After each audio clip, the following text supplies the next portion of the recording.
What is going on, my brothers and sisters? Thanks for tuning in to Neves TV.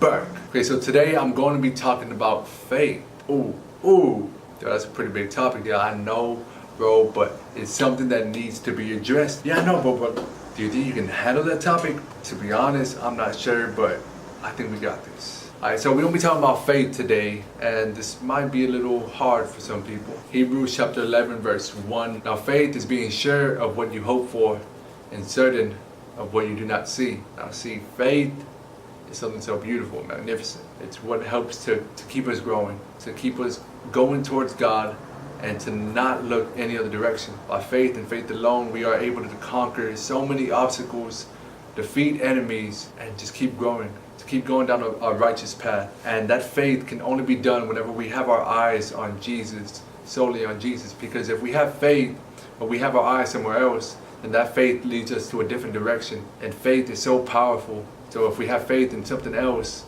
it could be disastrous to our lives.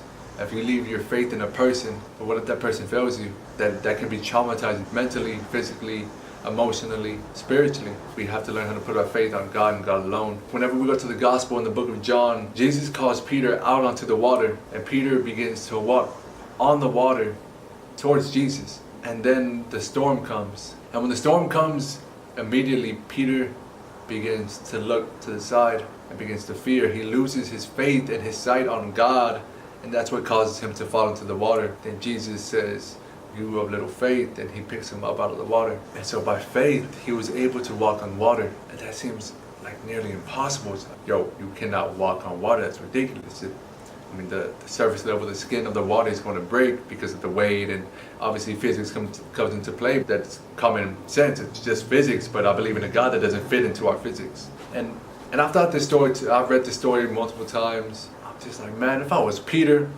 I wouldn't be walking on, I'll be running on water, man. Like, I'll be flying on water. That doesn't even make sense, but I'll do something. Like, I'd be running to Jesus. As I thought that, whenever I was reading, something else came to mind. Like, the Holy Spirit just like hit me with conviction. Like, are you really though? A lot of times we look at the Bible and we read it literally and only take it literally, do not take it into a spiritual sense, when the entire Bible itself was guided spiritually. How can we not read it in the spiritual level? So what spoke to me was that we do walk upon the waters. Jesus calls us out, and we do begin to walk on the waters. But whenever the times get tough, whenever the storm comes, we get distracted and we lose our faith. Our faith begins to shake as the waves come, and we lose sight of Jesus. And that is whenever we fall. We fall into this sea, into this ocean of regret, ocean of temptations, ocean of just distractions, of sin. That's when Jesus comes. In the midst of that, he comes, "Oh, you of little faith." I see him as just a father figure. As if I'm barely learning how to ride a bike and I fell off, and just my father comes, stands next to me, "Oh, you've got a lot to learn." And he picks me up lovingly. He says that lovingly, but in a way that's not only lovingly, like he's going to guide me, that he's going to show me how it should be done, the right way for it to be done. And that's how Jesus calls us. He calls us to walk upon the waters and to keep our eyes on him and solely him.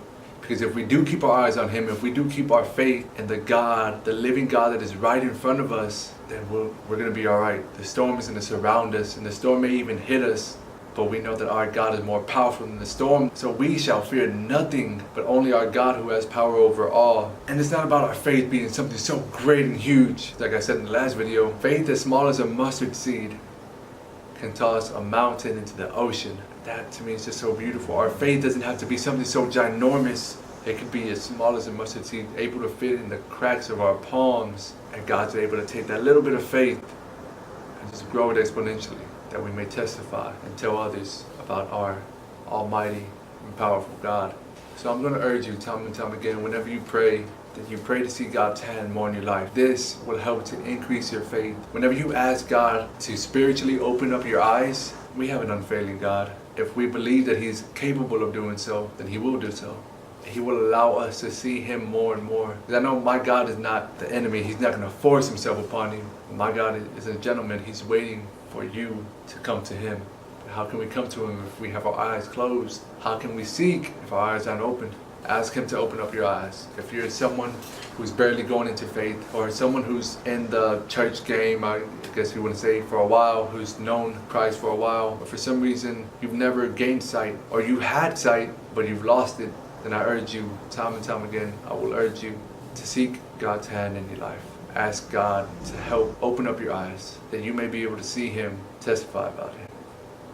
Because that's what we're called to do. There's power in our testimony. So I urge you so much to spread His word and to testify about all the great things that God has done for you. Even amidst the storm, He's there standing right in front of you. Just open your eyes. Thanks you guys. Hope y'all liked. Hope y'all enjoyed. Peace be with all of you guys and grace. Let it just rain down. Thanks for watching. Don't forget to like, comment, and subscribe. Peace.